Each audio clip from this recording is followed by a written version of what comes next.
आदाब नाजरीन, Khasid Hind TV news channel में आप सभी का खैर मकदम है। हाइड्रा के जरिए पानी के इदारों में तामीर करदा गैर कानूनी FTL मुकम्मल टैंक लेवल ढांचे को मुनद्दम करने के लिए भगवद गीता एक तहरीक है। तेलंगाना के CM रेवंत रेड्डी ने कहा। CM ने कहा कि भगवान श्री कृष्ण की तालीमात के मुताबिक कांग्रेस हुकूमत ने ORR हुदूद में इन इन्हदामों को उठाया है। आइए नाजरीन देखें इसी की तफसीली report. Qasid Hind TV news channel को लाइक करें, शेयर करें और सब्सक्राइब करना ना भूलें। ఈ ప్రజలకు కోట్లాది మంది దాహార్తిని తీర్చే ఈ యొక్క చెరువులను శ్రీమంతులుగా గొప్ప వ్యక్తులుగా ఉన్న వాళ్ళు వాటి పక్కనే ఫామ్ హౌస్ల పేరు నిర్మించుకొని వాళ్ళ డ్రైనేజ్ కాలువలు తీసుకెళ్ళి గండిపేటలో కలిపినారు. నేను ఇక్కడ వేదిక మీద ఉన్న పెద్దలతో పాటు ఇక్కడ వచ్చిన భక్తులను నేను ఒకటే మాట అడగదలుచుకున్నా. ఇవాళ వాళ్ళ విలాసవంతమైన జీవితం కోసం నిర్మించుకున్న ఫామ్ హౌజుల నుంచి వచ్చే డ్రైనేజ్ గండిపేటలో హిమాయత్ సాగర్ తాగునీటిలో కలిపితే ఆ నీళ్లు హైదరాబాదు నగరానికి తాగడానికి సరఫరా చేస్తుంటే వాళ్ళు నిర్మించిన అక్రమ నిర్మాణాలను వదిలేస్తే ఇక నేను ప్రజాప్రతినిధిగా విఫలమైనట్ట కాదా మీరు ఒక్కసారి ఆలోచన చేయండి. అందుకే ఒత్తిడి వచ్చినా మిత్రులకు ఫామ్ హౌజులు ఉన్నా ఏవి వదలకుండా హైడ్రా అనే ఒక సంస్థను ఏర్పాటు చేసి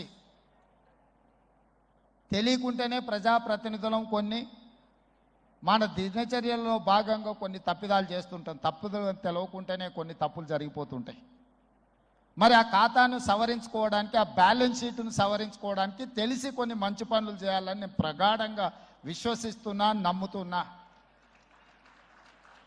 ఆ తెలిసి చెయ్యాలనుకుంటున్న మంచి పనులో భాగము ఈ చెరువులను చెరబట్టిన వాళ్ళ నుంచి విముక్తి కలిగించాలన్న ఏకైక లక్ష్యంతోనే ఈరోజు చెరువులను ఆక్రమించుకున్న వాళ్ళను ఎవరిని వదలకుండా ఉక్కు పాదంతో అణిచివేయాలన్న ఆలోచన, అందులో నిర్మాణాలను ఏ ఒత్తిడి వచ్చినా వెనక్కి తక్కకుండా తొలగించాలన్న ఆలోచనతోనే ఈరోజు ఈ చెరువులలో ఉన్న అక్రమ కట్టడాలను కూలగొడుతున్నాము.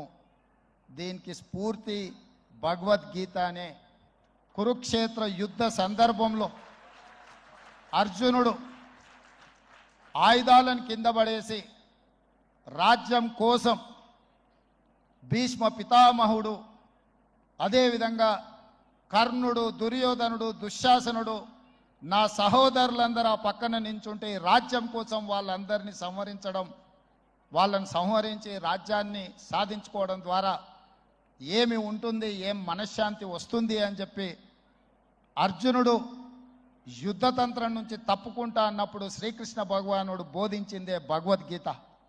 చంపేదెవరు, చంపించేదెవరు, లోక కళ్యాణం కోసం నీ బాధ్యతను నెరవేర్చాల్సిందే. ధర్మం బ్రతకాలి, అధర్మం ఓడాలి అంటే నువ్వు యుద్ధం చెయ్యాల్సిందే అనే యుద్ధ నీతిని ఆ రోజు అర్జునుడికి బోధించింది శ్రీకృష్ణ భగవానుడు. ఇవాళ ఆ శ్రీకృష్ణ భగవానుడి బోధనానుసారమే ఈరోజు ఈ చెరువులను కాపాడే కార్యక్రమాన్ని నేను తీసుకుంటున్నా. నాకు తెలుసు ఈ చెరువులలో నిర్మాణమైన విలాసవంతమైన ఫామ్ హౌజులు ప్రభుత్వాన్ని ప్రభావితం చేయగలిగిన స్థానాలలో ఉన్న చాలామంది వ్యక్తులు ఉన్నారు. ప్రత్యక్షంగా ప్రభుత్వంలో భాగస్వాములు అయి ఉండొచ్చు, లేకపోతే సమాజం మీద బాగా ప్రభావితం చేయగలిగిన వ్యక్తులు ఉండొచ్చు. కానీ వాటన్నిటినీ నేను పట్టించుకోదలుచుకోలే.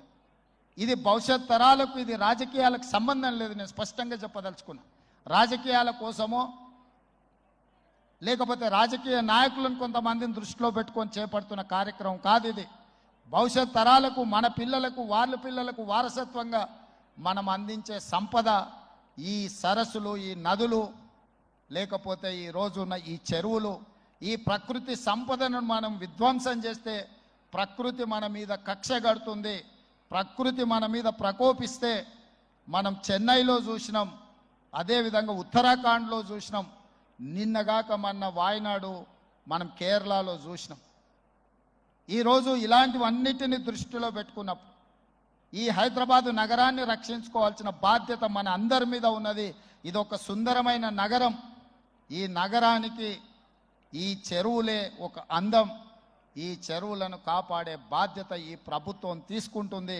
ఎవరు ఏమనుకున్నా ఎవరు ఏ ఒత్తిడి తెచ్చినా వాటన్నిటిని పక్కన పెట్టి చెరువులను ఆక్రమించుకున్న వాళ్ళ భరతం పడుతుంది ఈ ప్రభుత్వం అని చెప్పి నేను ఈ సందర్భంగా తెలియదలుచుకున్నా. ఆనాడు కురుక్షేత్రంలో ధర్మం వైపు శ్రీకృష్ణుడు అర్జునుడు నిలబడ్డందుకే ఈరోజు ఆ ధర్మం అనేది కాపాడింది.